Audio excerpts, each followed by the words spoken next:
السلام علیکم ورحمۃ اللہ وبرکاتہ۔ الحمد للہ رب العالمین والصلاة والسلام علی اشرف الانبیاء والمرسلین نبینا محمد وعلی آلہ وصحبہ اجمعین۔ اعوذ باللہ من الشیطان الرجیم واقیموا الصلاة ولا تکونوا من المشرکین۔ معزز سامعین اور مشاہدین، نماز سب سے اہم عبادت ہے۔ توحید کے بعد اسلام کا دوسرا سب سے اہم رکن ہے۔ بندے اور کفر و شرک کے درمیان فرق کرنے والی چیز نماز ہے۔ ہر مسلمان پر کسی بھی حالت میں نماز معاف نہیں جب تک اس کے اندر ہوش و حواس باقی ہے۔ اس کی اہمیت کے پیش نظر اس کی فرضیت 7 آسمانوں کے اوپر ہوئی۔ سب سے پہلے قیامت کے دن نماز کے بارے میں سوال ہوگا اور اسی میں کامیابی پر انسان کی کامیابی کا دار و مدار ہوگا۔ رسول اللہ صلی اللہ علیہ وسلم کی سب سے آخری وصیت نماز اور غلاموں کے ساتھ حسن سلوک کے بارے میں تھی۔ اس لیے جو نماز نہیں پڑھتے وہ دیگر گناہ کبیرہ کے مرتکب، چور، زانی اور شرابی سے بھی بڑے مجرم ہیں، اور جو نماز پڑھتے ہیں لیکن ان کی نماز قبول نہیں ہوتی وہ بھی بڑے بد نصیب ہیں۔ اس لیے ہمیں چاہیے کہ ہم نماز پڑھیں اور ایسی نماز پڑھیں جو اللہ کے یہاں مقبول ہو۔ آج کچھ ایسے لوگوں کا تذکرہ ہوگا جن کی نماز اللہ کے یہاں مقبول نہیں۔ ان میں سے بعض کا تذکرہ گزشتہ مجلسوں میں ہو چکا ہے، لیکن اس کی اہمیت کے پیش نظر ان کا علیحدہ تذکرہ کیا جاتا ہے۔ ہم پر لازم ہے کہ ہم ان امور سے باز رہیں تاکہ ہماری عبادت قبول ہو اور ہم اللہ کے محبوب بندے ہو جائیں، اس کی رحمتوں اور برکتوں کے مستحق ہوں۔ ان میں سے پہلا شخص وہ ہے جو بغیر طہارت کے نماز پڑھ رہا ہے۔ بغیر طہارت کی نماز پڑھنے والے کی نماز اللہ کے یہاں قبول نہیں ہوتی۔ اللہ کے رسول صلی اللہ علیہ وسلم نے فرمایا، طہارت کے بغیر نماز اور حرام مال سے کیا ہوا صدقہ قبول نہیں ہوتا۔ اسی طرح رکوع اور سجدہ اچھی طرح نہ کرنے والا، اس کی بھی نماز قبول نہیں ہوتی۔ اور یہ حدیث بہت ہی اہم ہے۔ اس حدیث کو ہمیشہ ہمیں اپنے سامنے رکھنا چاہیے۔ اللہ کے رسول صلی اللہ علیہ وسلم نے فرمایا، آدمی 60 سال نماز پڑھتا ہے، یعنی پوری زندگی نماز پڑھتا ہے، اور اس کی ایک نماز قبول نہیں ہوتی، ایک بھی نماز قبول نہیں ہوتی۔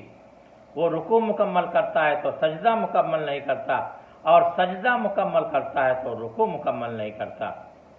اسی طرح لوگوں کی ناپسندیدگی کے باوجود امامت کرنے والا، یعنی لوگ اسے پسند نہ کرتے ہوں لیکن جبراً وہ امامت کرے، ایسے ہی خاوند کو، شوہر کو ناراض کرنے والی عورت اور بھگوڑا غلام، ان تینوں قسم کے لوگوں کی نماز قبول نہیں ہوتی۔ اللہ کے رسول صلی اللہ علیہ وسلم نے فرمایا، 3 لوگوں کی نمازیں ان کے کانوں سے تجاوز نہیں کرتی، بھاگا ہوا غلام یہاں تک کہ واپس آ جائے، اور وہ عورت جو اس حال میں رات گزارے کہ اس کا شوہر اس سے ناراض ہو، اور ایسی قوم کا امام کہ جسے وہ ناپسند کر رہے ہوں۔ اسی طرح حکم کے بغیر، اجازت کے بغیر جنازے کی نماز پڑھانے والا، یعنی خود ہی آگے بڑھ جائے، لوگ نہ آگے بڑھائیں، خود ہی آگے بڑھ جائے۔ اللہ کے رسول صلی اللہ علیہ وسلم کا ارشاد ہے، 3 قسم کے لوگوں کی نماز نہ قبول ہوتی، نہ آسمان کی طرف جاتی ہے، نہ ان کے سروں سے تجاوز کرتی ہے۔ ایسا شخص جو ایسی قوم کی امامت کرائے جو اسے ناپسند کرتی ہو، اور ایسا شخص جو جنازے کی نماز بغیر حکم کیے ہوئے پڑھا دے، اور ایسی عورت جسے اس کا شوہر رات کو بلائے اور وہ انکار کر دے۔ اسی طرح ننگے سر نماز پڑھنے والی عورت، اللہ کے رسول صلی اللہ علیہ وسلم کا ارشاد ہے، اللہ تعالیٰ بالغ عورت کی دوپٹے کے بغیر نماز قبول نہیں کرتا۔ ایسے ہی عراف، غیب کی بات بتانے والے، نجومی،